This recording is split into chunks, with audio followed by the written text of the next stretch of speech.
ஷூட்டிங்க்கு வந்த 2 கட்சிக்காரர்களும் என்னென்னமோ புலம்பி கொண்டிருப்பதாக செய்திகள் வருகின்றன. அதையும் பார்த்தேன். இப்பொழுதுதான் பிரச்சாரம் முடிந்தது. அதனால் சில விளக்கங்களை அவர்களுக்கு கொடுப்போம் என்று நினைத்தேன். அதாவது காங்கிரஸ் கட்சி ஒரு அகில இந்திய கட்சி. கர்நாடகத்தில் கடந்த 2023ஆம் ஆண்டு மார்ச் மாதம் வெளியிடப்பட்டது. அதில் காங்கிரஸ் கட்சி 5 கேரண்டிகளை கொடுத்திருந்தது, 5 உத்தரவாதங்கள். அந்த 5 உத்தரவாதங்களுக்கும் திரு சித்தராமையா அவர்களும் திரு டி.கே. சிவகுமார் அவர்களும் கையெழுத்து போட்டு ஊர் ஊராக சென்று காங்கிரஸ் தொண்டர்கள் மக்களிடம் அதை கொடுத்து அவர்கள் பெற்றுக்கொண்டதற்கான ரசீதையும் பெற்று கொண்டு வந்தார்கள்.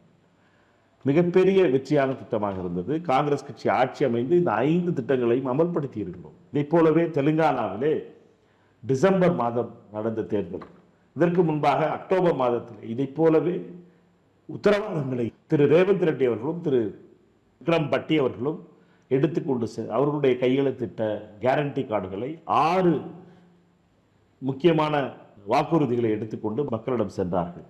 மக்களிடம் எடுத்து காங்கிரஸ் கட்சி மிகப்பெரிய வெற்றியை பெற்றது. இதில் 5 முக்கியமான வாக்குறுதிகளை நிறைவேற்றியிருக்கிறோம். இப்படி கேரண்டி கார்டு என்பதோ அல்லது உத்தரவாத அட்டை என்பதோ மக்களிடம் சென்று தேர்தல் வாக்குறுதிகளை சொல்வதாக இருக்கிறது காங்கிரஸ் கட்சி. அதை போலவே இப்பொழுது தேசிய அளவிலே காங்கிரஸ் கட்சியுடைய தேர்தல் அறிவிக்கப்பட்டிருக்கிறது. இந்த தேர்தல் அறிக்கையில் காங்கிரஸ் கட்சி என்ன சொன்னிச்சோ அதே இதை கேரண்டி கார்டாக இஷ்யூ பண்ணி, தேர்தல் அறிக்கையில் என்ன சொன்னமோ அதே இதை திரு ராகுல் காந்தி அவர்களுடைய கையெழுத்தோடையும் திரு கர்கே சார் அவர்களுடைய கையெழுத்தோடையும் இந்த கேரண்டி கார்டை இஷ்யூ பண்ணியிருக்கோம். இதில் 2 முக்கியமான இஷ்யூவை பேசியிருக்கோம். விஷயங்களை பற்றி மகாலட்சுமி திட்டத்தை பற்றி சொல்லியிருக்கோம். மகாலட்சுமி திட்டம்னா என்ன? இந்தியாவில் இருக்கின்ற ஏழை குடும்ப தலைவிகளுக்கு 1 லட்சம் ரூபாய் ஆண்டுக்கு கொடுக்கறதுன்னு காங்கிரஸ் கட்சி தேர்தல் அறிக்கையில் சொல்லியிருக்கு. இதை மக்களிடம் கொண்டு சேர்க்கிறோம். காங்கிரஸ் கட்சியுடைய தொண்டர்கள் கொண்டு சேர்க்கிறாங்க. அவர்களிடம் கொண்டு போய் சேர்த்துட்டு அவர்களுடைய பெயரையும் யாரிடம் கொடுக்கிறார்களோ அவர்களுடைய பெயரையும் அவர்களுடைய தொலைபேசி எண்ணையும் வாங்கிட்டு வராங்க. இது என்ன தவறு? இதில் என்ன தவறு கண்டுபிடிச்சிட்டாங்க?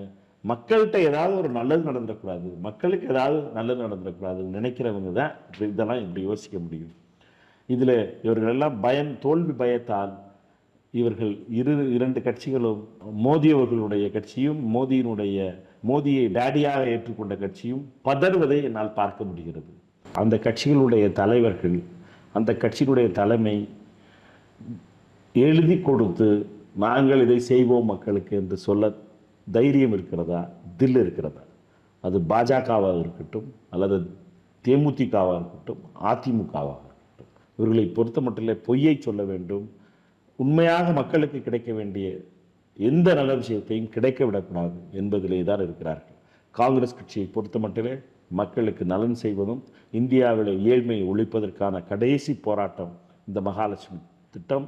ராகுல் காந்தி அவர்கள் பிரதமரானால் ஏழை தாய்மார்களுக்கு ஆண்டுதோறும் 1 லட்சம் ரூபாய் ராகுல் காந்தி அவர்கள் வழங்கியே தீர்வார்.